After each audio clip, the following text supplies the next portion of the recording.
श्री कलश ग्रन्थ हिन्दी प्रकरण 16। महामती श्री प्राणनाथ जी भन्नुहुन्छ, यो विराट ब्रह्माण्डको चक्र नै उल्टो छ, किनकि यो संसार रूपी वृक्षको मूल आकाशमा छ तथा यसका शाखाहरूको विस्तार तल पातालतिर छ।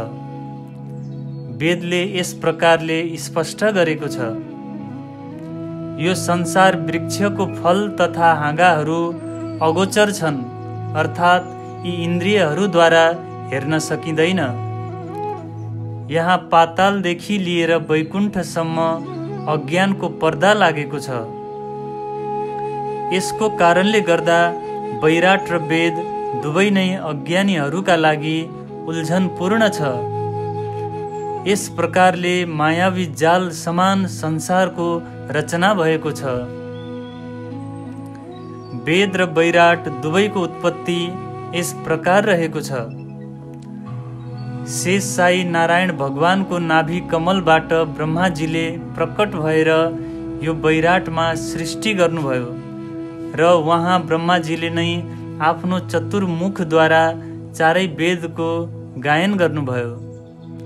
यस प्रकारले दुवैले संसारका जीवहरूलाई युक्तिपूर्वक आफ्नो जालमा गुथेका छन्। यसैमा निमग्न भएर संसारका प्राणीहरू सुख दुःखलाई आफ्नो भाग्य मानिरहेका छन्। यी दुवै वेद र वैराटबाट उत्पन्न उल्झनपूर्ण समस्याहरू पनि दुई प्रकारका छन्। एकातिर विस्तृत वैराटको पारिवारिक सम्बन्ध छ भने अर्कोतर्फ वेदको अथाह कर्मकाण्ड छ। जीव यी दुवैको नियममा यस प्रकारले फँसिरहँदछ कि त्यसबाट निस्किन नै सक्दैन। आजसम्म मायाको यो रहस्यलाई कसैले पनि जान्न सकेन। हे ब्रह्म आत्माहरू हो, हजुरहरूलाई देखाउनका लागि नै उल्झनपूर्ण रूपले यस संसारलाई रचना गरिएको हो।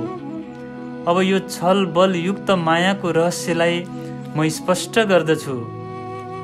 यो मायावी रचनाको रहस्य नै यस प्रकारको छ कि यसले सबै जीवहरूलाई फसाउनका लागि कर्मकाण्डको बन्धन जोडसँग बाँधिदिएको छ। यसैले यहाँका प्राणीहरू आत्मालाई झुठो र शरीरलाई सत्य मानेर बस्दछन्।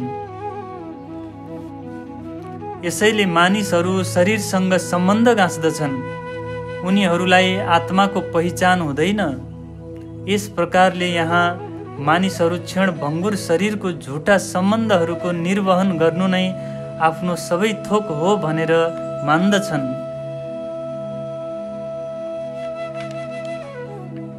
यो क्षणभङ्गुर शरीरलाई नै नुहाइदिएर यसमा चन्दनको सुगन्धित लेप लगाउँदछन्। त्यसपछि एकदमै प्रेमले यसलाई भोजन खुवाउँदछन्, एकदमै स्नेहले यसको सेवा गर्दछन्। वस्तुतः यिनीहरू सबैको दृष्टि त नश्वर माटोको शरीरसँग नै बाँधिएको छ। जब शरीरबाट जीव निस्किएर जाँदछ तब आफ्नै हातले त्यो पार्थिव शरीरलाई आगोले जलाइदिँदछन्। जुन शरीरको सेवा यिनीहरूले एकदमै प्रेमसँग गर्दथे त्यसलाई अन्त्यमा जलाएर यस्तो प्रकारको सम्बन्ध त्यो शरीरसँग निभाउँदछन्। शरीरबाट प्राण निस्किसकेपछि पनि हात गोडा मुख आँखा नाक कान यी सबै अङ्गहरू त यथावत नै रहँदछन्। तर पनि शरीरबाट प्राण निस्किने बित्तिकै त्यति धेरै प्रेम गरेको शरीरले नै त्यो घरलाई अपवित्र बनाइदिँदछ। जुन शरीरको अङ्ग प्रत्यङ्ग यति धेरै प्रिय लाग्दथ्यो कि जसको क्षणभरको वियोग पनि सहन हुँदैनथ्यो, तर चेतन आत्मा निस्किएर गएपछि त्यही शरीर यस्तो लाग्दछ कि त्यसले उठेर सबैलाई खान दौडिरहेको छ। अर्थात् प्राण रहुन्जेल प्रिय लागेको शरीर प्राण निस्किएपछि सबैको लागि बोझ बन्दछ। जब शरीरको प्राण निस्किएर गयो तब त्यही शरीरसँग शत्रुता उत्पन्न भयो। यसैले मान्छेहरूले त्यही क्षण त्यो शरीरलाई जलाएर धन सम्पत्ति घर आदिको भागभण्डा गर्दछन्। व्यक्तिहरू आत्माको सम्बन्धलाई छोडेर मात्र शरीरसँग नै सम्बन्ध जोड्दछन्।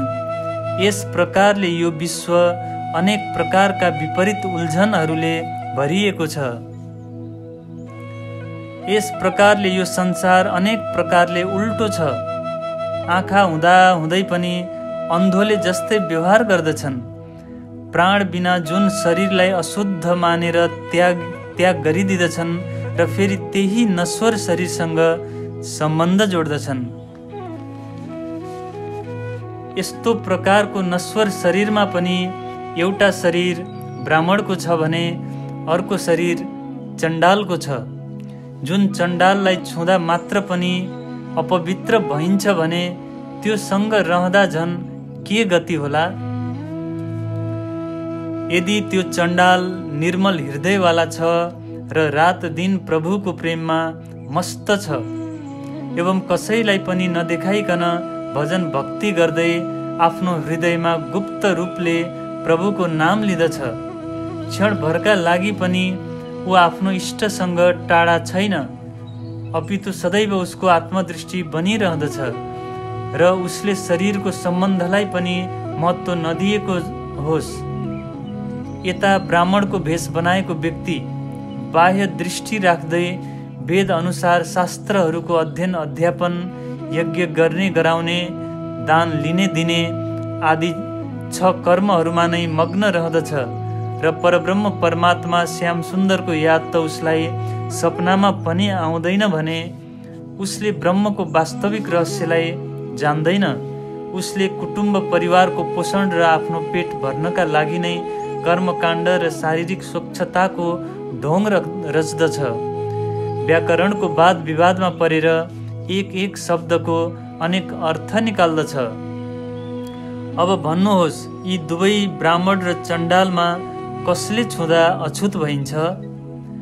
वस्तुतः ब्राह्मणको शरीर स्वच्छ हुँदा हुँदै पनि उसको प्रकृति अर्थात् नियत तुच्छ छ, यसैले ऊ अधम हो, जबकि चण्डालको हृदय निर्मल भएको कारणले ऊ श्रेष्ठ छ। सबैलाई नश्वर देहको पहिचान छ, आत्मा दृष्टि कसैमा छैन। यस प्रकारले वैराटको यो चक्र नै उल्टो छ तथा सारा सृष्टिको यस्तै उल्टो रीति छ। हेर्नुहोस्, पुरै दुनियाँले कस्तो उल्टो चाल चलिरहेको छ। यदि भित्रैबाट विचार गर्ने हो भने पत्ता लाग्ने छ कि वास्तवमा यहाँको रीति नै उल्टो छ। यहाँ सत्य अर्थात् आत्मा र परमात्मालाई झुटो र असत्य अर्थात् पिण्ड र ब्रह्माण्डलाई साँचो मान्दछन्।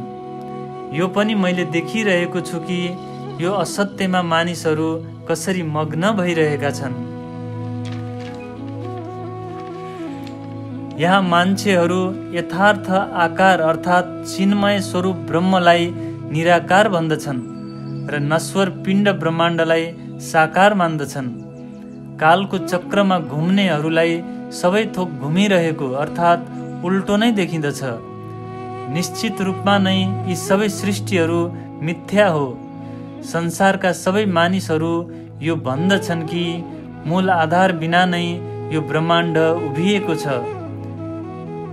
त्यसो भए स्वप्न समान अस्तित्वहीन संसारलाई कसरी साकार भन्न सकिन्छ? कालको प्रवाहमा जसको मृत्यु हुँदछ त्यसलाई आकारवान भन्न सकिँदैन, किनभने काल स्वयं निराकार हुँदछ, जबकि आकार सदा अविनाशी हुँदछ। यसैले हे सुन्दर साथजी, यस्तो मृग जल समान संसारमा नफस्नुहोस्, जसको नाम नै प्रपञ्च हो। यो छल रूपिणी मायाले नै यस्तो उल्टो सिधा खेल बनाएको हो।